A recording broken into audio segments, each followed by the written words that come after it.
Welcome.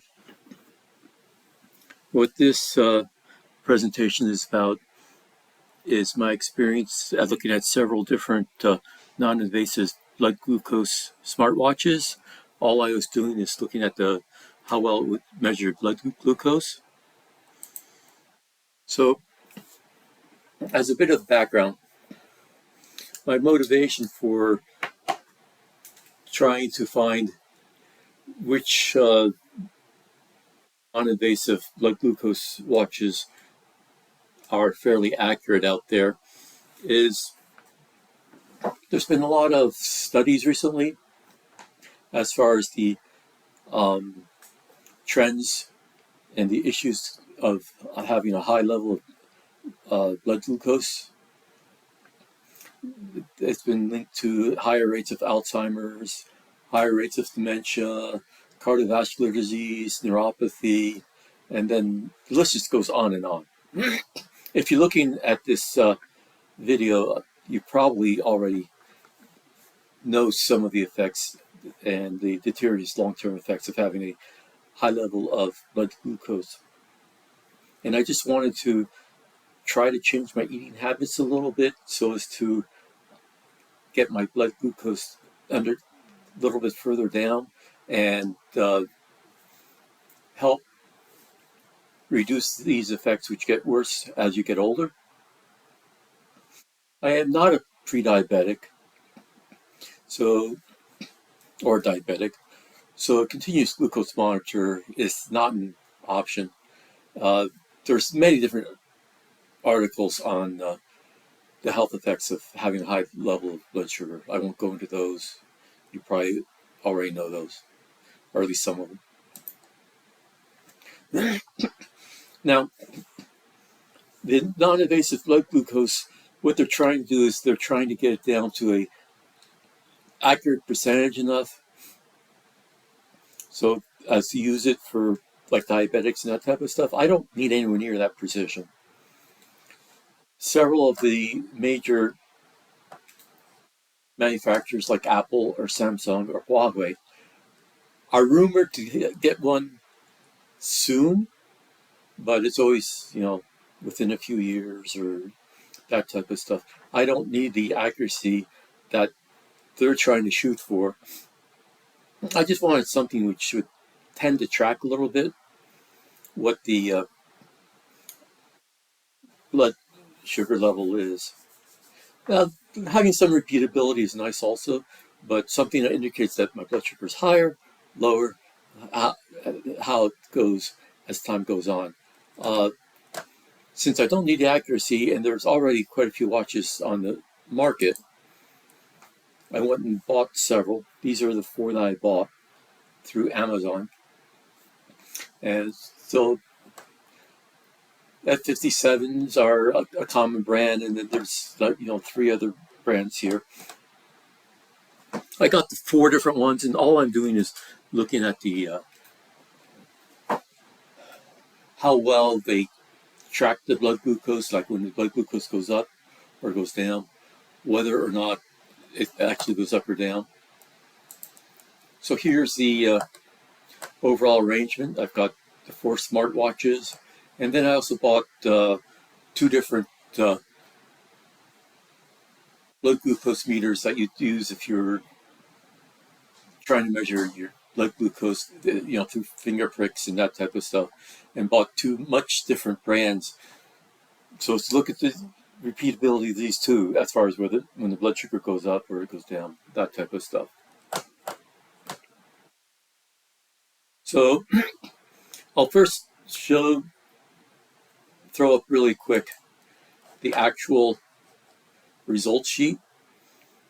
So all the watches measure it in a different set of units. So you got to take this and multiply by 18 or 18.8 to get what the blood sugar is.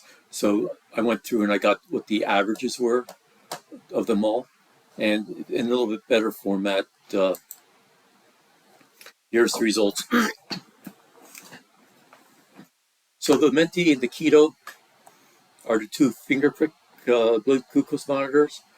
At 9:30, it was after I'd woken up and far enough away from when I wake up so that whatever dawn effect that there is should disappear. I then proceeded to consume about a quarter pound of sugar. No, I didn't eat a whole bunch of sugar cubes. What I did it the easy way, just drank some sugary drinks. And then roughly an hour later, remeasured what my blood glucose was. And then, since a lot of these didn't change much, I took one of the smartwatches, which is the Alon P, and just wore it around until, hey, all of a sudden it showed a big spike and then remeasured it again. So the Keto Mojo consistently was a little bit higher than the Menti, but you can see that when I had my quarter pound of sugar an hour later, uh, my blood glucose went up. Whether it was 30 or whether it was 35 or 50 or whatever, isn't the point. It definitely went up. And then later in the day, when I picked a point where one of the smartwatches said I had high blood sugars, I measured it yet again.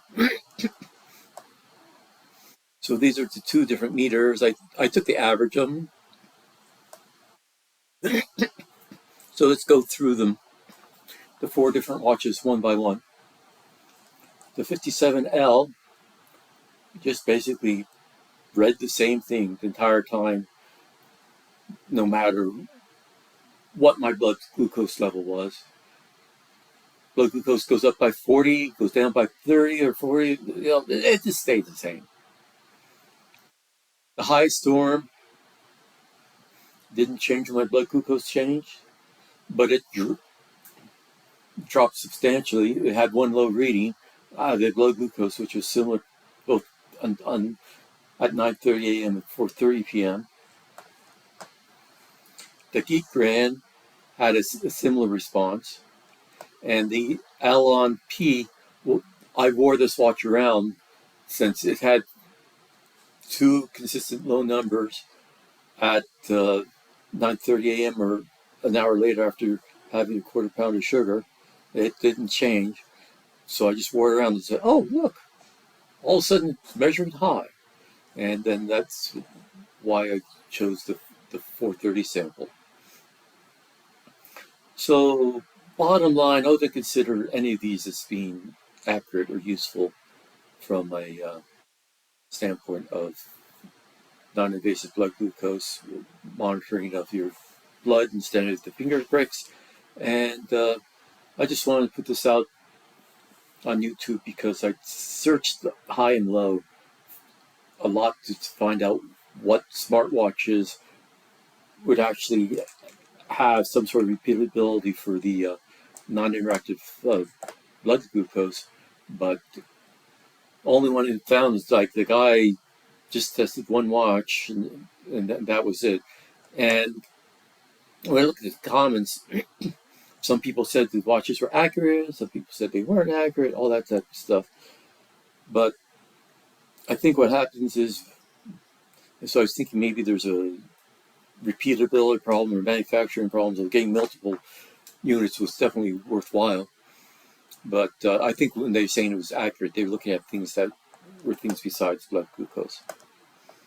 So anyway, that is it for today and my foray into looking at blood glucose monitors. And the bottom line is, because of what I saw, I will just go with the finger prick and measure the blood level. And also, I can do one finger prick and then measure blood glucose with here and my ketones with here, since I'm also interested in what my ketone levels are.